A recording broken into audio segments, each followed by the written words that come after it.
এটা দেখতে পাচ্ছেন গ্যাসের ওভেন। এটা অপরিষ্কার আছে। আমি এটা নিট অ্যান্ড ক্লিনভাবে পরিষ্কার করব। তো কোন উপকরণ দিয়ে আমি পরিষ্কার করব সেটা দেখাবো।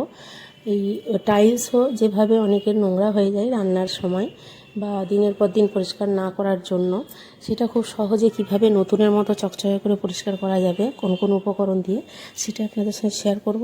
আর আমার চ্যানেলে কড়া পরিষ্কার করার পদ্ধতিটা খুব সুন্দরভাবে শেয়ার করা আছে, যেটা অনেকেরই কাজে এসেছে।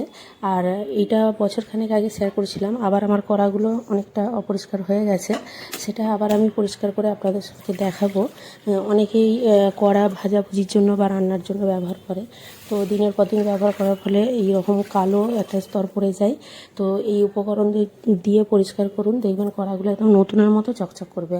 আমি প্রথমে কড়াইতে অনেকটা পরিমাণ পানি দিয়ে দিলাম, সেখানে 1 চামচ সার্ফ দিলাম আর 1 চামচ খাবার সোডা। দুদিকে দুটো কড়া বসিয়ে দিয়েছি, দিয়ে এই দুটো উপকরণ দিয়ে, আর এখানে আমি আগের পদ্ধতিতে লেবুর রস ব্যবহার করেছিলাম, আর এখানে আমি ভিনিগার দিলাম। ভিনিগার অথবা লেবুর রস যে কোনো একটা ব্যবহার করতে পারেন। দিয়ে এটা আমি ফোটাবো গ্যাসের ওভেনে 25 থেকে 30 মিনিট। যাদের কড়াগুলো খুব বেশি নোংরা হয়ে যায়, কালো হয়ে, তারা রাত্রে এইভাবে আধ ঘন্টা ফুটিয়ে রেখে এইরকম ভর্তি করে পানি দিয়ে সারা রাত ভিজিয়ে রেখে দেবেন। দিয়ে পরের দিনে দেখবেন সকালে ভালো করে মেজে নিলে কড়াগুলো কিন্তু একদম নতুন চকচকে হয়ে যাবে। আর যদি কালো কালো ধারে দাগগুলো থাকে, সেগুলো একটু ছুরির সাহায্যে ঘষে নেবেন। ওইগুলো এতটা নরম হয়ে যায় যে ঘষলে তাড়াতাড়ি উঠে যাবে। আর এটা 20 মিনিট ফুটিয়ে নিয়ে, আমার কড়াগুলো যেহেতু খুব একটা অপরিষ্কার হয়নি, তাই আমি 15-20 মিনিট ফুটিয়ে নিয়ে সঙ্গে সঙ্গে মেজে আপনাদেরকে দেখিয়ে দিচ্ছি। এরকম তারের জালি দিয়ে একটু ঘষে ঘষে প্রেসার দিয়ে কিন্তু মেজে নিতে হবে, তাহলে দেখবেন একদম নতুনের মতো চকচকে হয়ে যাবে। 3-4 বার ধরে মেজে মেজে ধুয়ে ধুয়ে বারে বারে এরকম করে পরিষ্কার করে মেজে নিলেই কড়াগুলো একদম চকচকে হয়ে যাবে। তো এটা প্রতিদিন করা তো সম্ভব হয় না, প্রতিদিন এমনি মেজে নেওয়া হয় তারের জালি সাবান দিয়ে। তো এটা মাঝে মাঝে 2-3 মাস ছাড়া এভাবে মেজে নিলে কড়াগুলো কিন্তু খুব বেশি নোংরা হবে না, একদম পরিষ্কার থাকবে। এটাতে আমি ভাজাভুজি বা 3টে কড়া আমি ব্যবহার করি রান্নার জন্য বা ভাজাভুজির জন্য। তো প্রত্যেক বাড়িতেই এইভাবে কড়া ব্যবহার করা হয়। আমি আশা করছি তাদের উপকার হবে। এই উপকরণগুলো দিয়ে কড়াগুলো এইভাবে পরিষ্কার করে নিন।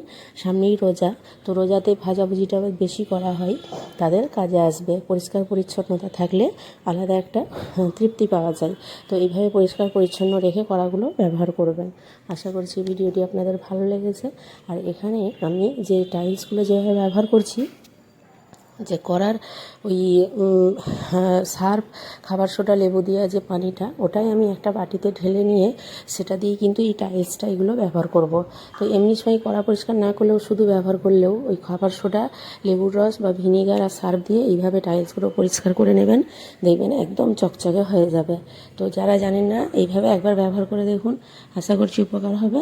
আর যদি ভিডিওটি ভালো লাগে, প্লিজ আমার চ্যানেলকে সাবস্ক্রাইব করবেন। দেখবেন আমার চ্যানেলে অনেক ভালো ভালো রেসিপি আছে, সেগুলি আপনারা দেখলে উপকৃত হবেন। আর প্লিজ পাশে থাকবেন। আপনারা সকলে খুব ভালো থাকবেন, সুস্থ থাকবেন। Thank you.